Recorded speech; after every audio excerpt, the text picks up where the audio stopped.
Want to build commander decks that win? Then lower your mana curve. In Magic, it's generally the case that the higher a card's mana cost, the stronger it is. Most people want to do powerful shit in Commander, and this creates a trap. It's very easy to end up with tons of high cost cards and a mana curve that has, well, curves in all the wrong places. A hand filled with expensive cards will likely leave you doing very little all game. And then when you eventually do try to cast something, someone will either counter it or remove it with a 2-mana spell.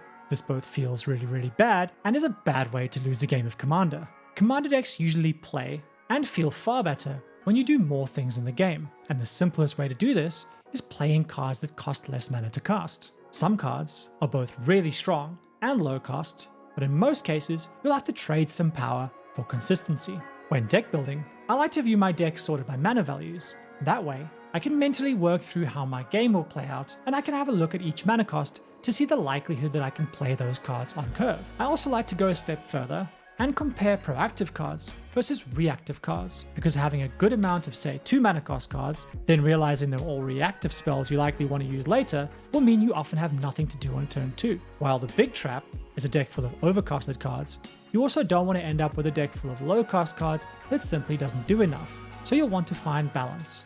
Some low cost, some high cost, and a whole bunch in the middle.